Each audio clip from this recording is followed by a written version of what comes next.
Welcome to No Agendas. I'm your guy, Rashad Phillips, and I'm here with my partner today, Kendrick, Big Perk. What's good, baby?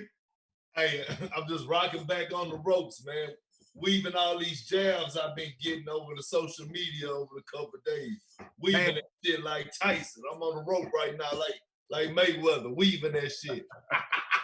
Hey, you saw Tyson on social media throwing them right hooks and left hooks? My God, dangerous. Still a fool. You know what? If Tyson was to train and get in some shape, boy, hey, Wilder and Anthony Joshua might be a surprise. Because I'm saying he ducking up Real quick. Man, boy, look like a straight killer. Man, I'm looking at that like I'm looking at my phone like I can feel the punches through the phone. I'm like, man, people don't understand how brutal Mike Tyson was in his prime. Woo! Get it? You know why? You know why? Because they always want to reflect back on the negative. Instead of appreciating his greatness. Like to me, when Mike Tyson came back, he like we always talk about, he took boxing to a different level. You know, we talk about, Muhammad Ali was Muhammad Ali and George Foreman and them, but like Mike Tyson brought that different type of flavor. You know what I'm saying? You know what I be talking about when I tell you about adding them turkey necks and ham hocks to the mustard greens, man. It's something different when Granny stirring that pot in the kitchen, man. Man, Tyson was just straight brutal. I still think he's the most feared boxer ever. Ever. And that's my second favorite sport outside of basketball. Yeah, you're boxing. Yeah, I love boxing. I watch all Friday night, all the upcoming fighters. Like, I'm on that shit. I love it. Yeah, what's happening, boy?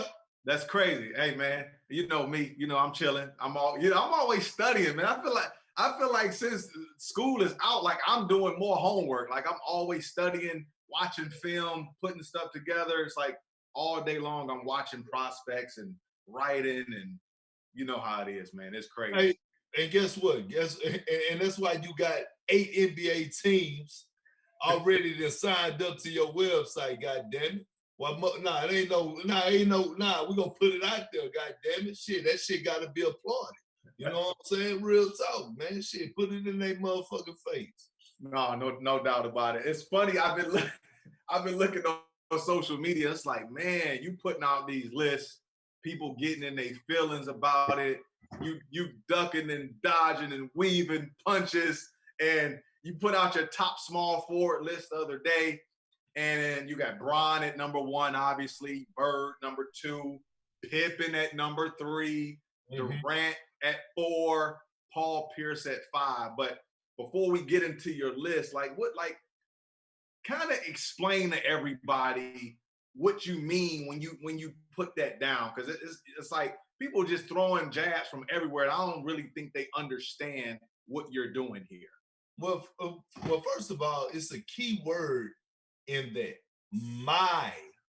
So it's my list. I didn't say this is the list for everybody. I said this is my list, meaning this is Kendrick Perkins' list. This is your eyes. Yes, this is who I consider the greatest small forwards or greatest point guards or greatest, in your words that I stole, hybrids of all time, right? This is my eyes, and this is what I'm going off of. Like accolades, winning, like watching people, like all playing with them.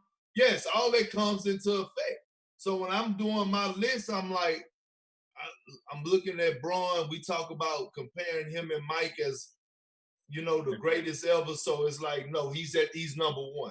Yeah. Then I'm going back to Larry Legend, who, people don't understand was that 20 plus score a night, 10 plus rebounds, and 8 dimes. Like, what the hell is you talking about? We talking about a 3-time Finals MVP, 3-time MVP. Yeah, cut it out. But do I have to keep going? No. And then we get to the conversation of Scottie Pippen and Durant, and I got a lot of heat behind them.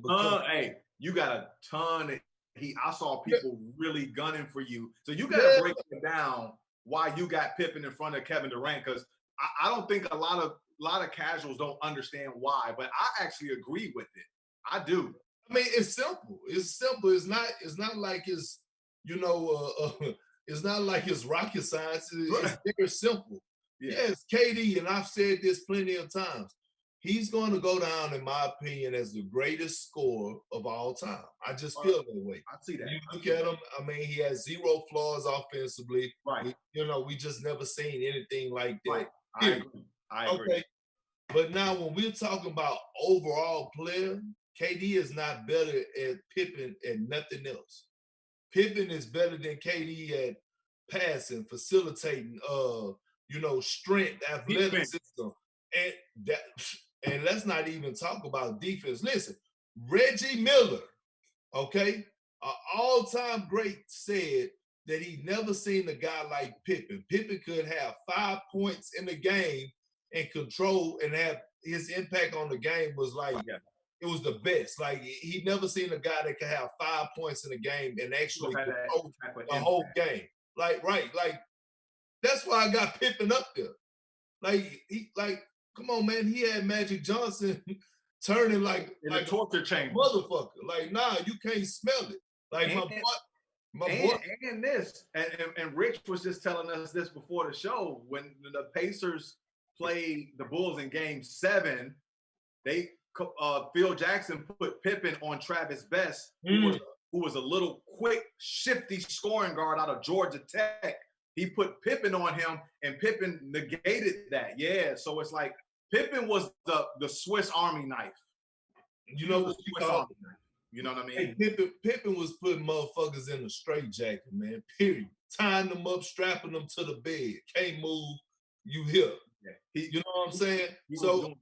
Yeah. So I'm like, come on, man. This is not even. I mean, why are we even talking about this? And then the truth. Yoda, I'm gonna let you handle this and you tell me how you feel. But I feel like Paul Pierce, I put Paul Pierce at number 5. Yeah. And he got so disrespectful on there that I almost wanted to fire back. Cause I'm like, I played with Paul for 8.5 years. People forget about the Paul Pierce against the Indiana Pacers before I got there when he stared down Al Harrington and talking to him. Was telling him, I'm about to give you this work. And then all of a sudden, go meet up with the New Jersey Nets at the time in the Eastern Conference Finals when nobody thought they was going to get there. You talking about a team where he had Tony Delk as his starting point guard, Walter McCarty, Eric Williams. He carried that team. He had Antoine Walker, but I mean, come on, Tony Batiste was his center, and he went and made noise. Like Paul Pierce in 2008, he went through elite Joe Johnson at Atlanta. Like, let's not get it twisted. Joe Johnson was a fucking problem. 6'9". And up in Atlanta, okay? He backdoored. I gotta go head to head with Braun. Let me get that. Let me get this game 7 in the Garden. Then go against Chauncey Billups, Tayshaun Prince, Rip Hamilton, the Detroit Pistons, who we talking about arguably still to this day had one of the greatest defenses of all time. Like they literally shut down the Showtime Lakers when they were starting all those Hall of Famers. Paul went there and did work. And then last but not least, he went against the Lakers, against the great Kobe Bryant, and did his thing. So you tell me, was I wrong? And do you have any complaints about my list? And you know it's no agendas, Yoda. You my big brother. I don't have nothing. Look, if you say something and you disagree, you might persuade me another way, but I didn't see anything wrong with me. First of all, with my list. That's my list. Yeah, but you just broke it down. Like, I didn't have a problem with the Paul Pierce. Like, I actually liked it because I believe Paul Pierce is one of the most underrated, underappreciated superstars that we've ever seen. And when you look at Paul Pierce's body of work, I just think that, again, we live in a microwave society where out of sight, out of mind. Mm-hmm. So this generation didn't really get to see Paul Pierce. They saw him like at the tail end of his career when he was like with the Clippers for a minute. Then he was with Brooklyn, but they don't remember his glory years. Mm. You're speaking on his glory years. And when you look at Paul Pierce, he's number 2 all-time scoring in Celtic history. And what franchise history is that? The Boston Celtics. How many greats came through the Celtics? Like I lost count. He's number 2 all time. He's number 2 all time in scoring, right behind Havlicek. And when you look at Paul Pierce, what he did at Kansas, All-American at Kansas, he was Mr. Basketball in California. Like, he probably has the best footwork outside of Kobe and Jordan. Like, he was a terrific defender, can guard any position, strong, powerful, skilled. Like, I don't understand the disrespect with Paul Pierce either, because he was a terrific player. He can shoot it, he can post up, he can handle, he can pass, and he was clutch. He was clutch. He was super clutch. And on top of that, we leaving out a little something else. He was athletic. That's what people don't understand. He was sneaky athletic. Yeah, because you will look at his build and what we call a whack body and would think he wouldn't go up and punch. And then all of a sudden he snatched the fruit. Yeah, he body bagging you, zipping them up. Zip them up. That's truth. Whole truth and nothing but the truth. No agendas. We gonna tell the truth. But there's some other guys, like, obviously an honorable mention that I saw a lot of people say Bernard King, which we already discussed. Bernard King was one of the great small forwards. George Gervin, I know you didn't get to really watch him. He was a terrific scorer, but just to elaborate on the Pippen and KD thing, I just think KD might be the greatest offensive player that we'll ever see. But as far as I know what you were doing, you were talking about the whole body of work. Yes. And when you look at Pippen's whole body of work, 6 championships, maybe the best perimeter defender ever. If not, he's top 3. Athletic, could score it, could shoot it, was unselfish, great teammate, winner. I mean, like, there's really no flaws in Scottie Pippen's game. There's really no flaws in it. The greatest number 2 of all time. Yeah, so that has to account for something. So like you said, it's your list, but the reason I respect your list, because I know that you're speaking from your own experiences and your eyes. And right. You gotta and your eyes, when you're a hooper, your eyes are like 95%. It's rare that your eyes miss as a hooper. So that's what I saw with that. And I love that, you're starting those conversations and you got the point guards and all that going forward. And it's but let's look. We just got this just popped up. Might as well talk about it.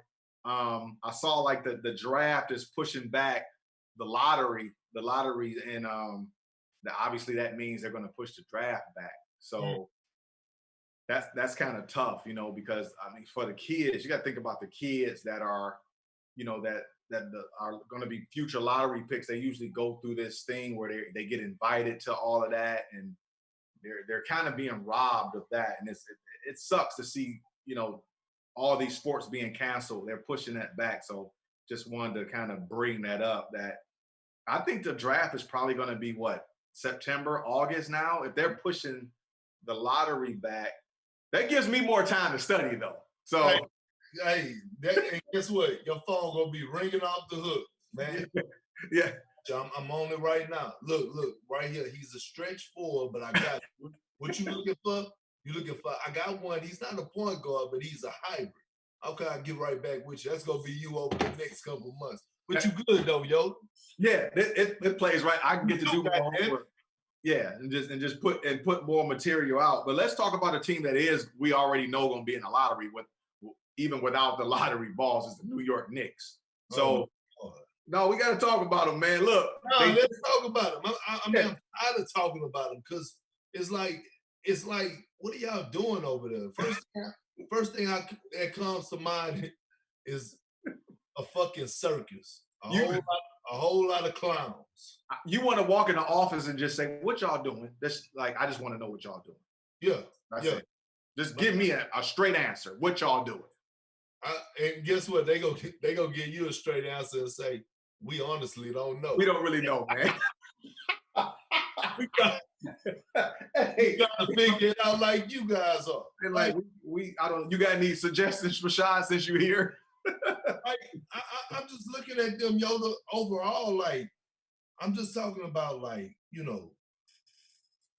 the one cat that's coming out, he was on ESPN one morning, First Take, talking about he's about to be the Drake of the team and this, that, and the other. And I'm sitting up here saying, oh, okay, yeah, way to go out and, make the organization look even worse. And then, I'm watching a Jordan documentary, the previews to the episodes of The Last Dance that's coming up, 5 and 6. Yeah. And I'm watching Jordan go back and forth with Spike Lee. And Spike Lee has been a fan of the Knicks and has supporter. Well, forget a supporter. I mean, like, as a player, like when I first got drafted to the league, like that was my thing. When I went to Madison Square Garden, I wanted to make sure that I went and was able to shake Spike Lee's hand and acknowledge him. That's like, to every basketball player, that is part of playing. That's protocol. Yeah, that we gotta see Spike. So, like, even with the controversy of them not letting them in through the back door, like I still don't know what that was. And then, like, the Scott Perry, like, why are you still keeping him around, right? Because then you get a contract extension. They extended him for 1 more year. 1 year too long. He already had, like, he's been there too fucking long. How?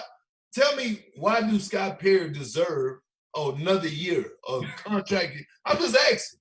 Yoda, you go ahead and take the floor, because I really don't have too much to say about them, because I'm just like, I'm up in the air, like, what's really going on? And I said this before, the route that they're going, Jesus Christ can't help them. It's just not. Remember in the movie Boomerang when Tisha Campbell told Eddie Murphy, "Come over here and get some coffee." He said, "Not even if Jesus was pouring it." Hey, you remember that? Hey, you gotta be bad if dude don't want to. He don't even want it if Jesus was pouring it. So that's how I look at the Knicks. It's like players they're trying to get players in free agency, and they're like, "Look, man, they're offering this, and guys just don't want to go there." So when guys don't want to go to your team as a free agent, what you have to do now is become great at drafting. Mm-hmm. They haven't been great at drafting. So now you're dealing with a double-edged sword here, because free agents are standing you up. They're leaving you at they're leaving you at the altar, and they don't want to sign their prenup. I'm out. They get cold feet, right? So the players are leaving them at the altar, and then secondly, you just haven't been able to master the draft. And this season, this coming draft is very important. This pick is important because last year they took RJ Barrett at 3, I believe. They took him at 3. I didn't really like that pick. I hated it. Yeah, I thought it was better players. And I'm not here to kill RJ Barrett. No. But I am. We all know agendas. So at the end of the day, when we get to talking about basketball, we got to speak the truth and how we feel. Mm-hmm. I just felt like RJ Barrett was hyped up, and I watched him a lot at Duke because they were actually on ESPN more than an NBA team. So I was able to watch the Duke basketball team a lot. They with Zion and Cam Reddish. Yeah. You're a guy who's turning into one of my guys. Yep. But I'm looking at RJ Barrett and I'm like, I keep saying these 6 for 19s and and taking 21 shots to get 20 points. And I'm like, no, this is not about to cut it. Not at 6'9". Like at 6'9", you have to be efficient. Like when you think of a player at 6'9", you thinking 51 to 55% shooting, like and all I kept seeing him run were those wide pin downs where he was curling off off, Yeah. and being able to attack because guys couldn't help because Zion was setting the screen. Oh yeah, you can't So help. I can't help, but and so it's like, yeah, he had a few games, but like even this year as a Knick, I was just like watching him, and I was like, nah, like Not for the number 3 pick. Like I just thought that they could have got better value at that pick. And then the previous year, they drafted Kevin Knox out of Kentucky, who I actually liked. It just seems like I don't know what's going on with the draft pick. So this year they're gonna have to get the right pick, man. And if they get a top 5 pick, we'll talk about that at a later date. But free agents don't want to go there. So they're going to have to start nailing the draft. They're going to give Scott Perry one more go around, one more swing at it. And for his sake, hopefully he can, make contact and get on base. Or I think he need to hit a home run, honestly, to kind of push forward. So look, Knicks, to be continued on no agendas. We won't even. It's just to be continued. I don't know what else to say. But I got something else. How about they need to pick up the phone and call Pat Riley in the Miami Heat organization and first ask them, hey, can you send us the blueprint on how to build and develop a culture? That's the first thing that they need to do. Okay. Because, and to me, in order for an NBA team to start winning and then taking it up level and like high levels, like you have to build that foundation. Back in the day, culture didn't mean shit. Today, culture means everything. Everything. You have social media and all these different people pulling at you, and it's a different breed of cats. So at the end of the day, if I'm them, I'm picking up the phone and I'm dialing the Miami Heat and I'm trying to figure this out. Like, hey, just give me some advice. That's good. That's good advice, though. Honestly, no cap. I mean, that's just what it is. But like you said, to be continued. ... To be continued, Knicks. Look, we with you in spirit.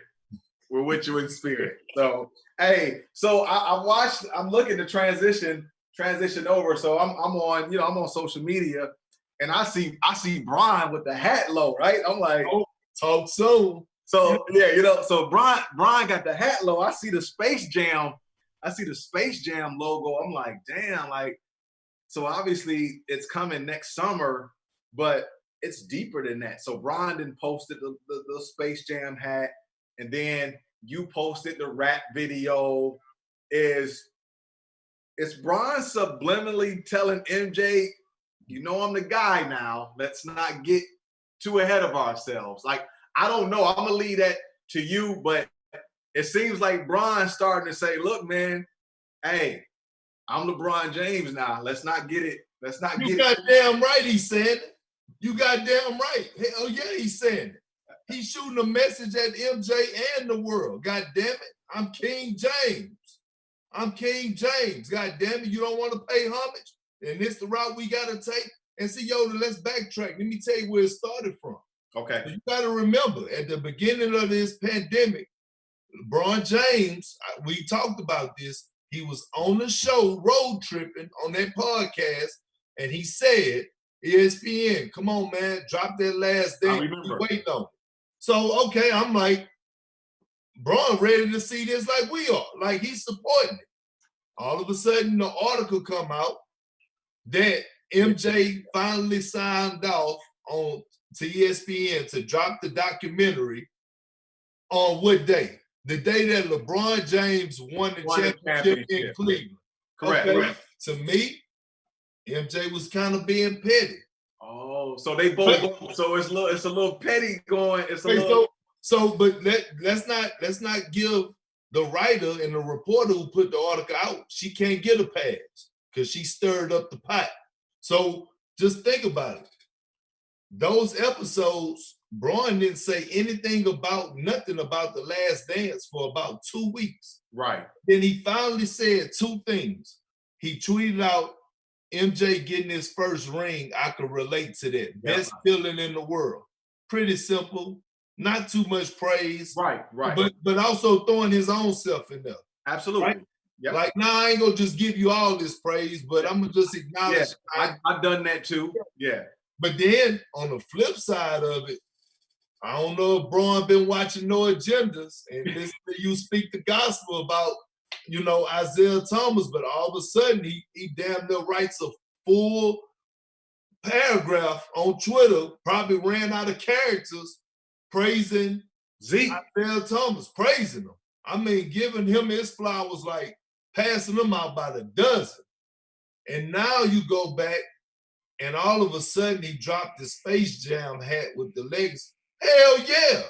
It ain't no secret. With the song, the T.I. song in the weight room with the posing. You seen what he said when he responded to my tweet? Perk, things that's known not to be said. Shh, king, the king crown, all that. Yeah, he fighting back. Fight back, yeah. Fight back. God damn it. Hey. Fight back. Hey, look. Playing Soul 3, God damn it. You here? I got see reasons why they say I'm the king, God damn it. I feel it. I get it. I see where hey, look, Braun's a gladiator, and I totally get it. The dude is he's gonna protect his crown at the end of the day. And I respect it. I understand why he's doing that. And he just wants to remind people, like, look, don't get it twisted. I'm a champion. I'm the greatest player in the world. I've been the greatest player in the world since I got here. Don't get it twisted. Let's not get too far. Let's understand that I got the league in the palm of my hands right now. And that's what I'm saying. Yeah, okay. And MJ, you want to drop your documentary on the date that I won a championship? Okay, well, since we're going through this time where we're talking about The Last Dance, how about I'm going to release the date of Space Jam? You on. I had it down low. Yeah, we're going to release it on this date. Yeah. Like Jay-Z on one of Jay-Z albums. Jay-Z had the hat low, so. Yo, I got a question for you, dog, because it's been bothering me, like, seriously. And I really want to know your honest opinion, all right? Yeah. Like, I've been hearing guys come out and say, different things about LeBron. But the one thing that stands out to me and that's very, very fucking disturbing, and I don't like to swell like that, but every time I kind of get emotional. That's me, yo. Yeah. I have a problem with guys saying, man, MJ and Kobe, they were just killers. Braun, man, he don't have that killer in him. And I'm sitting up here saying, hold on, make me understand this definition of killer. Make that make sense. Because they're not afraid, or that they take the last shot over three people. Is that the killer mindset? Because to me, I've watched plays was like with Braun, like, okay, yeah. Like, I literally watched him take a Cavs team all the way to the finals by himself. Matter of fact, and swept the Toronto Raptors in the Eastern Conference Finals by himself. So I'm just trying to see what is all this Braun is not a killer, and stop putting them in the same category with Kobe Bryant and Michael Jordan. Please explain to me. That's a great question. I look at it like this, Perk, and I'm gonna explain this to everybody who's listening. When people use that term, LeBron's not the killer that Jordan and Kobe was, I look at it like species of sharks. You got the great white shark, you got the bull shark, you got the tiger shark, you got the hammerhead shark. But at the end of the day, Perk, they're all sharks. Right. And they all go to the blood. So when I look at Kobe and Jordan, I think they're great white sharks. When I look at a guy like LeBron, I think he's a tiger shark. But guess what? I bet you won't get in the water with any of them sharks. Straight up. You see? Hey, listen, as soon as we done with No Agendas, bro, you gotta tweet that. That's a retweet. That's a tweet. That's something that got to be put out there, man. That's a classic hitter right there. You got one. Like that's John versus 9, finding in chapter 18, whatever it may be, man. Look, that's the gospel. That's the best way I could put it. You know what I'm saying? So if you're at a park and they say, "Hey, there's great white sharks in there," and then they say, "Over there's tiger sharks in there. Which pool do you want to jump in?" Neither. Right. It's a shark. LeBron is a shark, ladies and gentlemen. Yes. Yes. Cut it out. Straight up. Cut it out. So we're gonna move on, and definitely I want to talk about the Ball family. It just came out. They announced that they signed with Roc Nation, keeping the family, keeping them all together. And is this finally the question I got? Is this finally the right move? And two, should the Ball family have taken this route from the beginning? Yoda, I'm gonna leave this up to you and give you the floor, but I'm gonna say this. Me personally, I've been very critical of LeVar Ball, and I need to give him his flowers because I like when you look at this emphasis, like he's doing things his way with his sons and teaching them how to be independent, but he's also teaching them to stick together. Yo, we may go through trials and tribulations. We may beef at some time. All families do. Right. I mean, it's like, we didn't all beef with a brother or uncle or daddy or grandfather. We didn't got mad at. Hell, me and my kids beefing right now. I don't give two shits. It's whatever. But at the end of the day, the love is still there. But I love because he's, no matter how much people talk about him, he's the heart and soul. He's the rock. And I love the way that, how he goes about handling his boys. Pushes his kids forward. Oh, but go ahead and talk to me because I need to hear this. I really love this decision. I believe Roc Nation is the perfect platform for a family like that.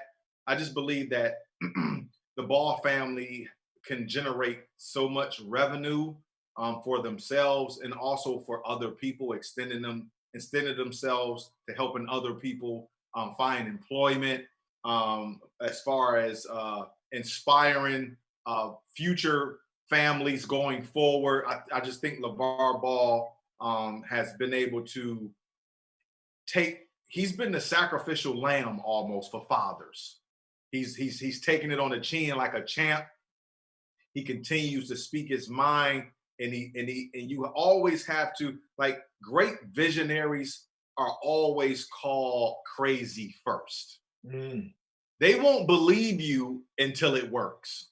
Right. And LeVar Ball has been able to raise 3 fantastic sons and at the same time maintain his family structure while doing it.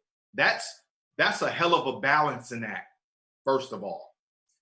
As a father, you're a father, I'm a father. To be able to raise your sons under that type of microscope, keep your family together, and still be successful while doing it is a feat that we should be praising more instead of trying to throw rocks at. So I really love the decision to go with Roc Nation. Jay-Z, LaMelo Ball is box office. And I think Lonzo is starting to come into his own as a point guard for the Pelicans. And I think Jello, I think he's going to get an opportunity somewhere, even if it's helping his brothers. He may not never play in the NBA, and I don't think that's gonna define him as a person. So it doesn't really matter as long as he's still involved with his family's business, which is basketball and generating revenue. So I like that. So the second question I asked that I'm going to answer, should the Ball family taking this route in the beginning? I'm going to say no. I really love what LeVar Ball tried to do, and it wasn't a failure in my eyes. I think that when you go through certain testimonial times, it makes you better for the next decision. And I believe without that first decision of him going the independent route, that prepared him to go the Roc Nation route. So who says that the ball independent route is over? Who says it's over? It could be just starting over now. So I completely commend the Ball family and what they've been able to accomplish in such a short period of time under such scrutiny that you have to salute them and give that family the flowers. I love LaMelo Ball. He's ranked #1 on my prospect list on my website. I think he is dynamic. I think he's going to be a terrific NBA player over time. Give him a couple of years. I think his shoe sales are going to go through the roof. I just think he's going to be there to stay. I do think he's going to be a better NBA player than his brother as well. Well, look, real quick, Yoda, because I honestly believe, and I'm not just saying this because you're my big brother and my homie, but I'm jumping off the topic and I want you to elaborate on your website, and I also want you to tell our audience how to get into your website. Like, is it an app they could download? Is a quick way just to boom, I'm logged in. How do you log in? Like, because I mean, it's gold. Like, you know what I'm saying? We go up in your beautiful website, man. We getting straight knowledge and straight facts with no hidden agenda. And like you said, we're getting it from credible source. Yeah, but it's bigger than a credible source. I'm talking about because you've been through the fire. Not only has you been through the fire as a player, but I'm talking about your countless hours of actually putting in homework. Like, forget just watching college games. Like, I'm right here in front of the TV. I'm studying this. Matter of fact, rewind. Let me go back and watch this over again. Hold on. He really set this screen and he got out of this extremely quick. Like, he got out of this at rapid fire and then opened up shot for X, Y, Z. This guy here would be perfect for today's league because he's a dynamic roller. See, this is the type of shit that you get when you go on your website. You know what I'm saying? This is the insight that you're getting, not just typical numbers. Like, you're actually getting knowledge. This is what Yoda scouts. So when he tell you Trae Young is about to be generational, and everybody knocked him last year, and all of a sudden Trae Young was a starter in the All-Star game this year, and arguably the best point guard in the league today, then God damn it, you better listen. SportsTalk2319.com is where you need to go. It's only $15 to get all of my information. I have prospects ranked from 1 through 60, but I also have over 100 prospects. They all have their personal profiles with tape, with film, with all of my knowledge on each individual player. I also have my mock draft that I'll be updating weekly.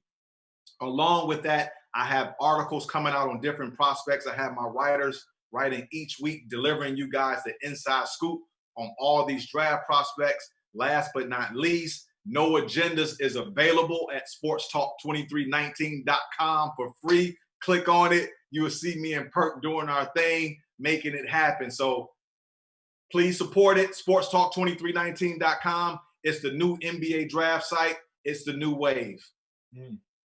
Thanks. Okay, my brother. So but guess what? I know what you're trying to do. You trying to sneak out of here. I ain't letting you get out of here without your polygraph test. Who's trying to sneak out of here? What's going on? You about to get your polygraph test. You know what? You've been doing good. I advanced 3 weeks in a row, guys. 3 weeks in a row. I'm gonna get you today. And look, everybody at home that's paying attention to us, we play a game called Basketball Polygraph at the end of every show. Perk has to answer questions within 3 seconds, and he has to tell the whole truth and nothing but the truth or forever help him. This is called Basketball Polygraph. We're going to talk about Tracy McGrady or Paul Pierce. You're going to have to give me one name. Why, Yoda? Why, man? Because you've been doing too good. I got to get you to fail one because you've been doing good. Perk has to have no agenda on this. He has to be completely honest. I'm going to ask some questions. Hold on. Fire off. Before you ask this, give me 10 seconds. Let me get my mind right because this is about to be difficult. Oh, man. All right, come on. T-Mac or Paul Pierce, that's what you got. Here we go. I'm firing them away. Here we go. Better score, T-Mac or Pierce? T-Mac. Better jump shooter, T-Mac or Pierce? Paul. Better defender, T-Mac or Pierce? Paul. With the game on the line, who do you give the ball to, T-Mac or Pierce? Truth. Last second shot, who you giving the ball to for one shot to end the game? T-Mac. T-Mac, there we go. And thanks everybody for joining us at No Agenda. I'm gonna go back and look at the records and see if Perk passed that polygraph. I think he may have got one wrong, but he was rolling. Hey, we appreciate you guys for joining us again at No Agendas. I'm Rashad Phillips signing off. Perk, you got anything? Yeah, I do, man. You know, today, as you know, Yoda, it would have been our great friend Kobe Bryant's daughter's birthday. She would have turned 14. So, you know, before we end the show, man, I just, you know, as from No Agendas, we just want to pay homage to Gigi. You know, she would have been 14 years old today. And also, man, I want to send you know, my prayers and man, just how strong Vanessa Bryant is, man. Like, that woman is really, really powerful, man. And the way that she goes about handling her social media and when she have to do interviews and how strong she is. So I just want them to know to the Kobe Bryant family that you know, and especially Vanessa Bryant, that No Agendas are with you. Kobe is our brother. Gigi is our niece, and we just want to let you know that you're always in our prayers and in our hearts. And we just want to say happy birthday to Gigi before we end this show, man. Happy birthday, Gigi.